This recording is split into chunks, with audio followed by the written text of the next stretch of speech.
someone waits for me.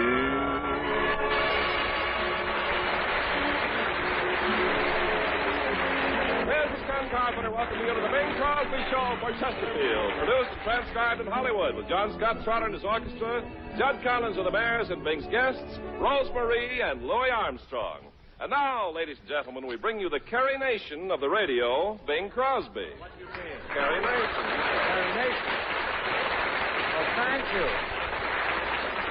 Thank you, Mr. Carpenter. Would you mind holding my hatchet? I'll do that. Now, Carrie, don't tell me you've been going around to saloons again chopping up television sets. I sure have, and I wish all the good folks listening would shut off their televisions and flip their radios on. Yeah, still trying to get the folks to see the light, huh, Carrie? Mm-hmm. And they can flip their lights on, too. That's right, folks. Turn on the lights. Get acquainted with the folks who are sitting around your living room. Yeah, everybody shake hands now. Yell out your names and get acquainted. Might be somebody sitting next to you who's wanted by the FBI. You get a big reward. Turn on your lights. Your company. You're really in a merry mood this evening. Pretty jazzy, yes. You are. That's because, you know what happened? I feel very gay and very jolly because I got some lowdown on Hope. Bob? Oh, I've got the vine on that boy.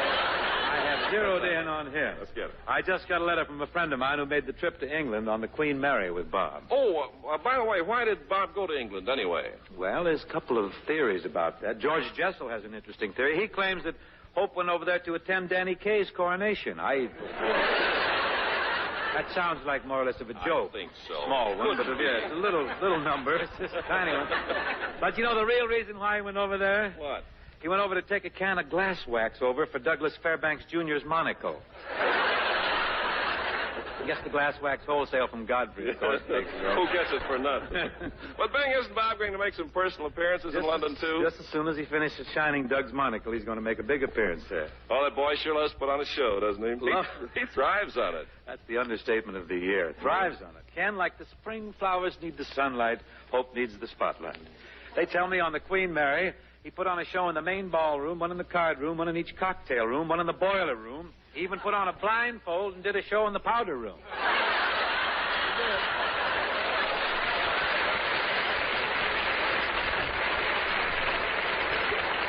Well, I'll say one thing for Bob. He fits in anywhere. You're so right. I understand the first day he got to England, he made a very bold move. What'd he do? But he's always on the alert, on the qui-vive. He applied to the Labour government for a free girdle. You mean to say the Labour government gives free girdles? Yes, they do, but what goes in them, you got to get for yourself.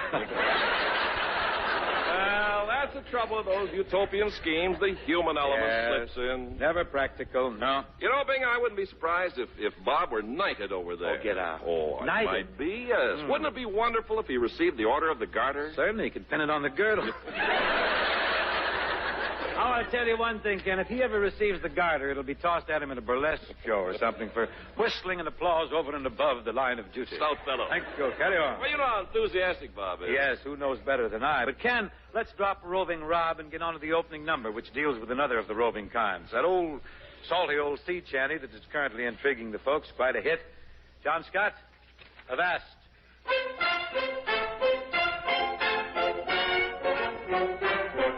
Had a dark and a roving eye, and her hair hung down in ringlets. She was a nice girl, a proper girl, but one of the roving kind. As I cruised out one evening upon a night's career, I spied a lofty clipper ship, and to her I did steer. I hoisted out my signals, which she so quickly knew, and when again I smiled at her, she immediately hove to. She had a dark and a roving eye, and her hair hung down in ringlets. She was a nice girl, a proper girl, but one of the roving kind. Oh, pardon me, she says to me, for being out so late. But if my parents heard of this, oh, sad would be my fate. My father is in politics, a good and righteous man. My mother tends our humble home, I help her all I can. He took her for some fish and chips and treated her so fine. and hardly did he realize she was the roving kind. I kissed her lips, I missed her lips, and found to my surprise she was nothing but a pirate ship rigged up in a disguise. She had a dark and a roving eye, and her hair hung down in ringlets. She was a nice girl, a proper girl, but one of the roving kind. So come all ye good sailormen who sail the wintry sea, and come all ye apprentice lads, a warning take from me. Beware of lofty clipper ships, they'll be the ruin of you. For 'twas there she made me walk the plank and pushed me under too. She had a dark and a roving eye, and hair hung down in ringlets. She was a nice girl, a proper girl, but one of the roving kind.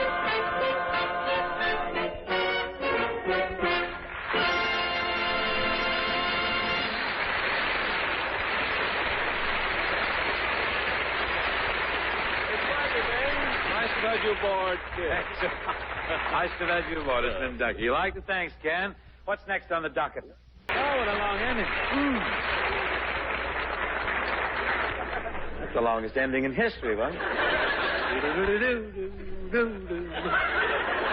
Thank you very much anyhow, kids. Ladies and gentlemen, our first guest for this evening is a very charming young lady.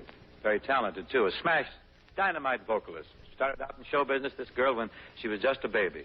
And as baby Rosemarie, she was a great hit with her singing and her impersonations on the radio. She's grown up now, and recently she's been doing some fine work on that medium called television. Folks, here's Rosemarie.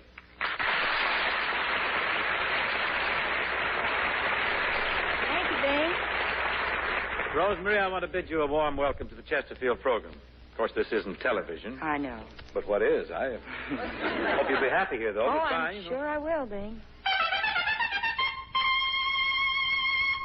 Gee, apparently Bobby Guy, our trumpet player, is doing his best to give you some sort of a big send-off, Rosemarie. He must be a fan of yours or something. What is this? Well, I don't know how much of a fan he is, but he is my husband.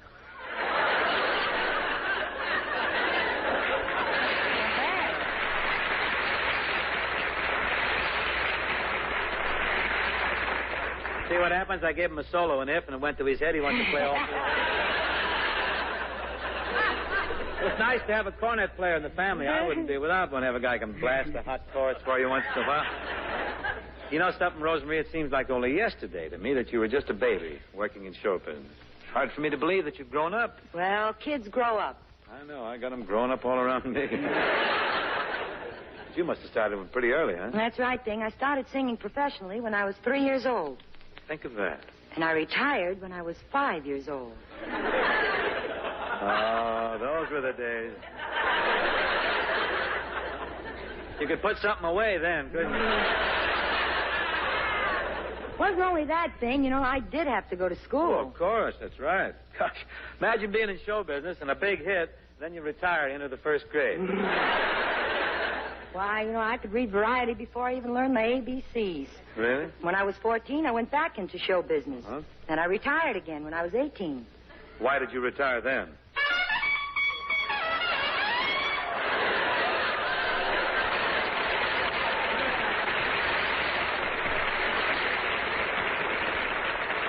I never heard him play better.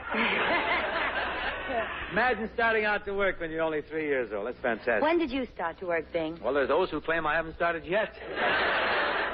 What are you going to sing tonight, Rosemarie? Well, I thought maybe I'd do a little bit of My Blue Heaven. Oh, I love Can that. I go for it? I love it. I'm sure you'll have no trouble with Mr. Trotter's orchestra, especially in the trumpet department. Watch this.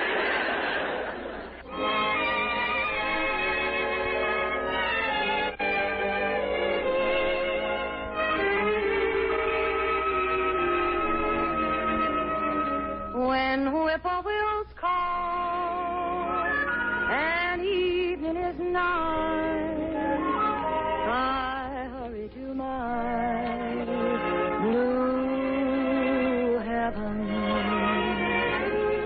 Turn to the right, there's a little white light, will lead you to my blue heaven.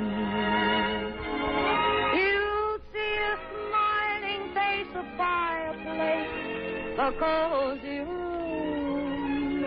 A little nest that's nestled right where the roses bloom.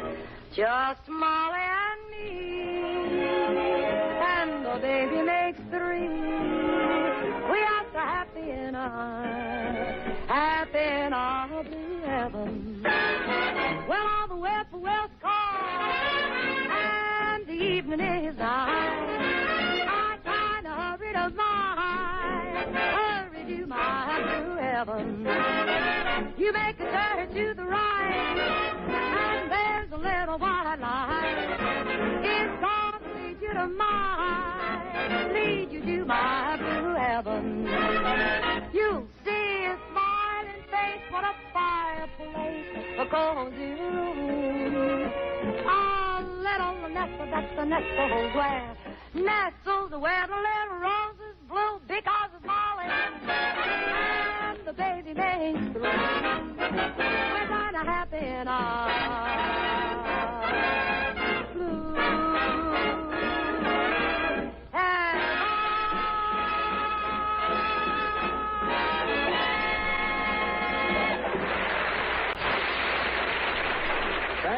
Thank you, Rosemary. See, that was great. That really come on.